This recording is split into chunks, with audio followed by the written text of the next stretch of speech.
दोस्तों, क्या मोदी सरकार या नरेंद्र मोदी सही में राहुल गांधी या कांग्रेस से डरते हैं? ये कुछ लोग ऐसा पहले तो कांग्रेस ही मानती थी और कुछ लोग इस पे कमेंट भी करते थे जो बीजेपी के समर्थक थे। और ये आज का नहीं है, 2014 से ये चल रहा है। क्योंकि नरेंद्र मोदी जब चुनाव लड़े थे या मोदी सरकार आई थी तो उसके पहले से ये था कि बाड्रा के ऊपर कार्रवाई होगी। यहां से शुरुआत हुई थी और वो बाड्रा के ऊपर जो कार्रवाई हुई थी होगी, ये कहते कहते आज मोदी सरकार को करीब करीब 12 साल हो गए, लेकिन बाड्रा को ये लोग टच नहीं कर पाए। चुनाव आयोग क्या बोलने जाए, एफआईआर हुआ नहीं हुआ, टेक्निकल में चले गए, वो अलग बात। मोटा मोटी आपको बाड्रा के ऊपर कोई भी कार्रवाई नहीं। बीजेपी के प्रवक्ता था, पूछेंगे तो बोलेंगे यहाँ एफआईआर हुआ, वहां हुआ, जांच चल रहा है, फलाना चल रहा है, 12 साल से ये कर। तो ये धीरे धीरे एक एक जो बोलते हैं ना कि फीलिंग बढ़ती गई और ये दिमाग में आने लगा लोगों के कि मोदी सरकार कहीं ना कहीं डरती है, गांधी फैमिली से डरती है। जो राहुल गांधी सीना ठोक के बोलते हैं वो एस्टेब्लिश होने लगा है। उनके अब समर्थक मैं कई लोगों से मिलता हूं तो उनके भी दिमाग में घुसने लगा कि भाई शायद ये डरते हैं। क्यों? कल लोकसभा में जो बिरला जी के ऊपर जो लोग अविश्वास प्रस्ताव लाए, वो लाए उनको हटाने के लिए प्रस्ताव जो लेके आए, उस पे चर्चा होती है। गोगोई जो बोल रहा था उस समय, वो जगदम्बिका पाल जी बैठे थे स्पीकर के पद पे। मतलब मैं सम्मानित नागरिक, आप सम्मान से बोल रहा हूं कि आप एक सम्मानित नागरिक हैं। आप मतलब ये सुन के ऐसा लग रहा था इसको सम्मान करना नहीं देते, इसको डर के फटना बोलते हैं। अगर आप स्पीकर पे पद पे, मैं देखो क्यों हिस्ट्री रखूंगा, चंद्रशेखर जी एक बार स्पीकर थे तो मेरे को नाम नहीं आ रहा कि कोई उसमें उछल कूद ऐसे ही मचा रहा था जैसे संजय सिंह मचाता है, जैसे गोगोई आजकल तो पहले राहुल गांधी के मचाता था, अब आजकल हर कोई मचाने लगा। क्योंकि आप जब दो जो किसी भी खेत का बाउंड्री नहीं होती है ना, तो सारा लोग होती है, या गांव की विधवा को हर कोई की लुगाई होती है, वैसे हो जाता है ये, जिसका पति ना रहे तो वैसे ही होते हैं। जब आदमी आप डर जाते हो ना, और आदमी को समाज में सामने वाला पड़ जाता है कि तुम डरते हो, तो कहीं ना कहीं आपको वो उसका फायदा हर कोई उठाता है और यही वो देखने को मिलता है। आप सोचिए कि यही चंद्रशेखर जी थे, जब वो बोल रहे थे तो उन्होंने बोला कि आप एक काम करो, जितना चिल्ला रहे हो ना, आप बाहर मिलकर चिल्लाओ, मैं बताता हूँ। पिन ड्रॉप साइलेंट हो गया था।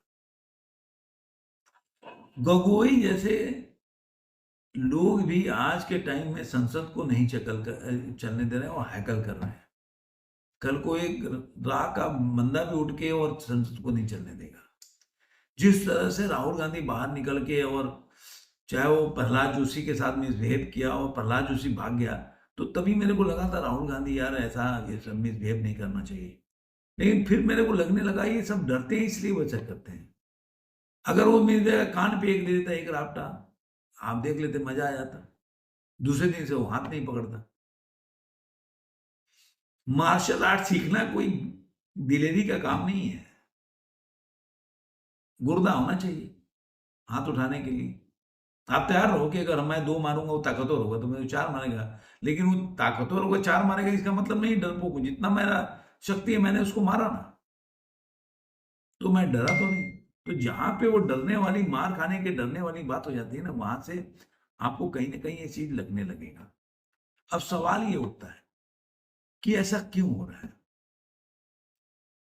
क्योंकि बीजेपी का एक जो है, धीरे धीरे उसका चेहरा क्या सामने आने लगा है कि मतलब अगर देखा जाए तो मैं भी पूरी तरह से कई बार कंफ्यूज हो जाता हूँ कि वही बीजेपी है जिसने राम मंदिर या धारा 370 या ट्रिपल तलाक या सीए लाई, लेकिन किसान बिल के बाद से जो लोग वापस होने लगे और जिस तरह से लोग घुटने टेकने लगे, उसके बाद से क्या बोल सकते हैं कि बीजेपी में एक ऐसा धड़ा पैदा हो गया है जो बीजेपी को या नरेंद्र मोदी अमित शाह दोनों को हैंडल कर रहा है। यूजीसी का कानून देखिए, जिससे मुझे लग रहा है कि ये बहुत बड़ा डेट होने जा रहा है। आप राजस्थान में देख लीजिए जिस तरह से प्रोटेस्ट हो रहा है, या कहीं भी देश के कोने-कोने में यूजीसी के खिलाफ जो है रोड बैक प्रोटेस्ट चल रहा है। और अभी आपने देखा होगा उत्तराखंड में अमित शाह की रैली थी, वहां पे लोग बोल रहे थे, ऐसे ही दिनेश शर्मा जो बोल रहे थे, जो किसी कार्यकर्ता सम्मेलन में ही बोल रहे थे, वहां पे कार्यकर्ताओं की तरफ से आवाज आने लगी। तो मतलब बीजेपी का यूजीसी के खिलाफ जो लोग बीजेपी को सपोर्ट करते थे, सोशल मीडिया पे उनके लिए लिखते थे, बोलते थे, आज के टाइम में उनकी हालत खुद खराब है। वो लोग खुद सपोर्ट नहीं कर रहे, क्योंकि ये वही लोग हैं जो उनके लिए बीजेपी के लिए लड़ते थे, सोशल मीडिया पे लिखते थे। बीजेपी का आईटी सेल कुछ नहीं करता था। मैं आज नहीं बोल रहा, आपको लगेगा यूजी से बोल रहा हूं, मैं पहले से बोल रहा हूं कि मैं आज तक बीजेपी के किसी भी कार्यकर्ता को मैं अपने बिल्डिंग के आसपास वोट मांगने आते हुए नहीं देखा है। तो जो लोग बोलते हैं कि कार्यकर्ता बहुत स्ट्रांग होते हैं, गली गली जाते हैं, ये सब बेकार है। एक मोदी जी का एक मैजिक है जिसकी वजह से लोग, मैंने ये वीडियो मैंने तभी बताया था कि अभी महाराष्ट्र में, मुंबई में लोकल बॉडी का चुनाव हुआ, तब भी मैंने बोला कि नरेंद्र मोदी के नाम पे लोगों ने वोट दिया। देवेंद्र फडणवीस ही इस मुगालते में कि उनके नाम से उनके काम पे वोट दिया, लोग नरेंद्र मोदी के नाम पे वोट दिए। तो जो आम पब्लिक है, मोदी जी के लिए सहानुभूति है, या सहानुभूति नहीं, उनके प्रति लगाव है, लेकिन अब वो लगाव जो यूजीसी के माध्यम से टूटता जा रहा है। क्योंकि 2014 से जब भी मोदी जी बने तो हमेशा से एक सामान्य वर्ग के लिए कभी भी उन्होंने कोई स्टेटमेंट जारी नहीं किया। कभी उन्होंने सामान्य वर्ग के लिए कुछ नहीं बोला कि भाई सामान्य वर्ग के लिए हमने ये किया वो किया। हमेशा हमने हमारे पार्टी में, हमारे मंत्रिमंडल में हमने इतने ओबीसी को रखा है, इतने एससी एसटी को रखा है। कभी भी ये नहीं बोलते कि भाई सामान्य वर्ग, वो बंदा मतलब एकदम बिना कोई भेदभाव किए या बिना कोई डिस्क्रिमिनेशन के जो भी सामान्य वर्ग के लिए 53% हमेशा से वोट करता रहा है। चाहे 2024 में आपका आपका सीट कम हो गई, लेकिन उनके वोट प्रतिशत वैसे ही रहे 2019, कभी भी वो गिरा नहीं। ओबीसी उस कलेक्शन से, देखिए कई बार मैंने देखा है कि आप उसको खुश करने में लग जाते हो जो आपको पसंद नहीं करता। ये आपके जीवन की सबसे बड़ी दुर्गति का एक पर्याय अंत में बन जाता है, या आप एक अलग ऐसे रास्ते पे चल जाते हो जिससे क्या होता है कि सामने वाला नहीं मिलता। वो कहावत है ना, खुदाई मिले ना विसाले सनम, कि ना इधर के रहे ना उधर के हम। कहने का मतलब है कि जो आज आप उसके पीछे भाग रहे हो जो आपको पकड़ना नहीं चाहता, और जो पकड़े हुए उसका हाथ छोड़ रहे हो। तो ये क्या होता है किसी भी पार्टी के लिए, ये बहुत, कांग्रेस के साथ ऐसा ही हुआ। दलित और मुस्लिम का वोट का प्रतीक था उस समय, लेकिन उन्होंने छोड़ा नहीं। लेकिन जैसे इन लोगों ने तो छोड़ दिया, उन लोगों ने, क्योंकि दलित और मुस्लिम से संबंधित कई पार्टियां आ गई जिसकी वजह से इनको डेंट पड़ गया। और यहाँ पे क्या है कि बीजेपी दूसरे लोगों को खुश करने में लग गई।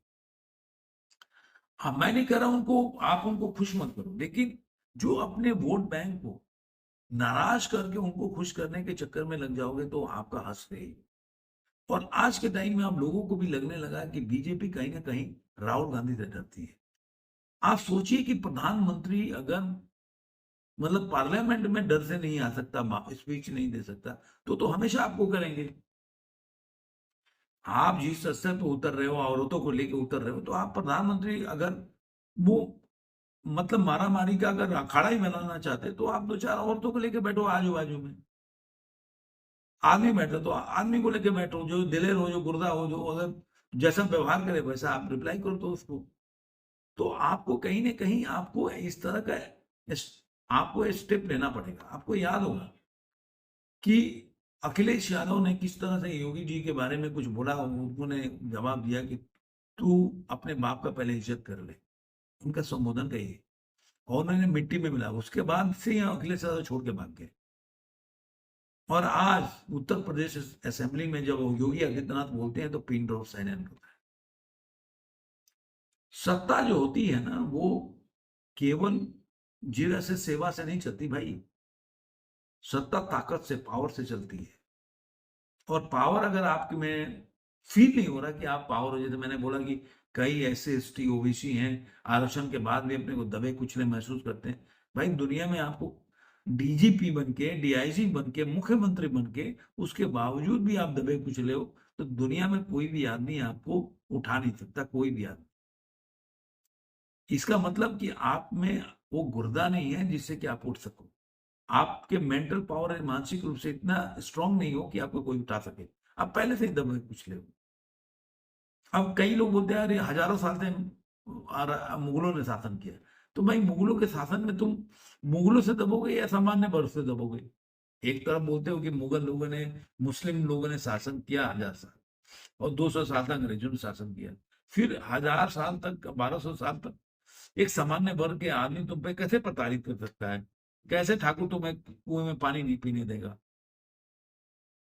तो ये सब चीजें ना एक बहाना होता है और कुछ नहीं। मैं ये मानता हूं कि मोदी सरकार को इसके खिलाफ स्ट्रॉन्ग स्टेप लेना चाहिए। नहीं तो ये जो एक कायरतापूर्ण कार्रवाई नरेंद्र मोदी, अभी देखिए कि तरुण जो हुआ दिल्ली में, उसके खिलाफ ये कपिल मिश्रा जो दिन भर बैठ के सीलमपुर में, पहले कुछ नहीं था तो बैठता था, एक स्टेटमेंट अजीत भारती को देखा कि उसने ट्वीट कर किस पे कितना ट्वीट किया। सबके लिए समय है, लेकिन तरुण के लिए एक ट्वीट के लिए समय नहीं है। तो क्या ये आइडियल, एक तो क्या डरते भी हैं, अपने आइडियोलॉजी से भी दूर जा रहे हैं। ये सब चीजें जो है बीजेपी के ऊपर लागू हो रहा है।